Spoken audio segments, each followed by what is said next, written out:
হয়, ছোৱালীজনীৰ নাম মিছ ৱাহিদা বেগম, ঘৰ নেগেৰিটিং কল্যাণ নগৰ। আৰু তেওঁৰ দেউতাক কৰ্কট ৰোগতে আক্ৰান্ত হৈ আছে, মাক অসুস্থ। মাক তেওঁ 4 মাহীয়া কেঁচুৱা থাকোঁতে ঢুকালে। ঢুকোৱাৰ পিছত মই মোমায়েক হওঁ। ঘৰৰ পৰা ৰাতিপুৱা প্ৰায় 9 মান বজাত যাম বুলি ওলাই আহিছে নেকি? নাই, একো কোৱা নাই, ঘৰত মানুহ নাছিলে সেইদিনা। আমাৰ মানে আৰু এটা নাতিৰ ল'ৰাটো অপাৰেশ্যন আছিলে এনাইলত, তেওঁ ভৰ্তি কৰাবৰ কাৰণে তেওঁলোকে যো-জা কৰি থাকোঁতেই মানুহখিনি অলপ ব্যস্ত হৈ গ'ল, তেওঁ মানে ঘৰৰ পৰা নাইকিয়া হ'ল। ৰাতিপুৱা কেইটা বজাত ক'লে? প্ৰায় 9টা বজাত। তেওঁ ওলাই অহা কোনোবাই দেখা নাই নে? দেখা নাই। এজন মানুহে ৰাস্তাত লগ পাইছিলে, তেওঁ কৈছে কাম কৰা মানুহজনী বিচাৰি যাওঁ বুলি ক'লে। তাৰপিছত ঘৰত আহি যেতিয়া বিচৰা-খোজা কৰা শুনিলে, বোলে নহয়, তাক মই পাইছিলোঁ এনেকৈ কছাৰী লাইনত, কৈছে কাম কৰা মানুহজনী বিচাৰি যাওঁ বুলি ক'লে। গতিকে মই আৰু গুচি আহিলোঁ, কৈছে সেইফালে গৈছে। তাৰপিছত বিচৰা-খোজা কৰিলোঁ, পৰিয়ালৰ মানুহৰ ঘৰতো চালোঁ, খবৰ কৰিলোঁ য'ত য'ত আমাৰ নিজৰ মানুহ আছে। তেওঁলোকে ক'লে বোলে আমাৰ ইয়াতো অহা নাই, তেওঁলোকেও বিচৰা-খোজা কৰিছে। সেই অনুপাতে আমি আমাৰ দেৰগাঁও থানাতো আমি এখন জাননী দিলোঁহি, তেওঁলোকেও বিচৰা-খোজা কৰিছে, খবৰ লৈছিলোঁ। তেওঁলোকে কৈছে যে আমি এতিয়ালৈকে একো অনুসন্ধান পোৱা নাই, গতিকে আমি পালে আপোনালোকক জনাম। বয়স অনুমানিক 28 বছৰ বয়স হৈছে তাইৰ। বিবাহিত নহয় ছোৱালী। তেনেকুৱা আমি একো গম নাপাওঁ, আমি একো নাজানো। আৰু চকুৰ অকণমান প্ৰব্লেম থকাৰ কাৰণে পঢ়াটো মানে ক্লাছ 8ৰ পৰা এৰিলে।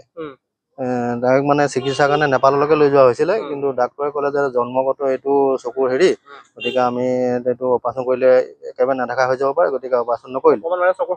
সমস্যা আছে, সেইকাৰণে পঢ়াটো মানে এৰুৱাই দিবলগীয়া হ'ল। তাৰপিছতে এতিয়া আমি সন্দেহ কৰিবলগীয়া একো হেৰিয়ে দেখা নাই। হয়তো মানে কাৰোবাৰ লগতো যাব পাৰে, বা হয়তো কোনোবাই তাইক লৈ যাবও পাৰে কিডনেপ কৰি, হয়তো তাই মনৰ ইচ্ছা ক'ৰবাত গৈ পেলাই কিজনী কোনোবা ল'ৰাৰ লগতো যাব পাৰে। সেইবিলাক আমাৰ মানে তেখেতক এইটোৱে জনাওঁ যে য'তেই আছে, ভালে যদি আছে আমাক জনাওক, যে আমি মই এনেকৈ ল'ৰা এটাৰ লগত আহিছোঁ, মই এওঁৰ লগত বিয়া হ'ম। আৰু ল'ৰাটোকো মই কওঁ যে তেওঁ যদি ভাল মনে যদি তেওঁক লৈ গৈছে, গতিকে আমাক ফোন এটা কৰি জনাওক। ফোন নম্বৰটো আমি দি দিছোঁ ইয়াতে। ফোন নম্বৰটো ফোন কৰি আমাক জনাব লাগে যে আমি সুস্থ আছোঁ, ঠিকে আছোঁ, আমি বিয়া হ'ম বা বিয়া পাতিম বা বিয়া হ'লোঁ। পাৰিব। আমাক যোগাযোগ কৰি পেলাই আমাৰ নম্বৰটো, ফোন নম্বৰটো যিহেতু থাকিব, 8887 8876464164, 8876464164। এই নোট আমাক যোগাযোগ কৰিলে আমি নিশ্চয় মানে সুখী হ'ম।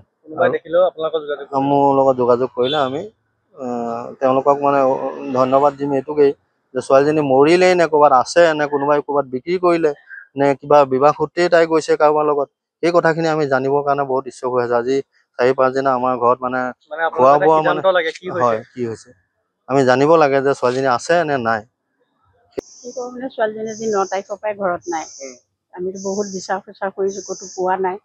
ছোৱালীজনী এতিয়া ক'ত আছে, কি কথা, কোনোবাই দেখিলে আমাৰ লগত যোগাযোগ কৰিব লাগে। তেওঁৰ লগত আমাৰ কথা পতাই দিলে বা কিবা এটা সুবিধা কৰি দিলে আমি ভাল পাওঁ। আৰু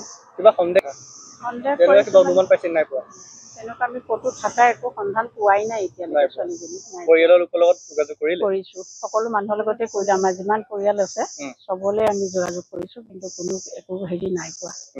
নাই। তেওঁৰ নামটো কি আছিলে? ৱাহিদা বেগম। বুলবুলি বুলি মাতে।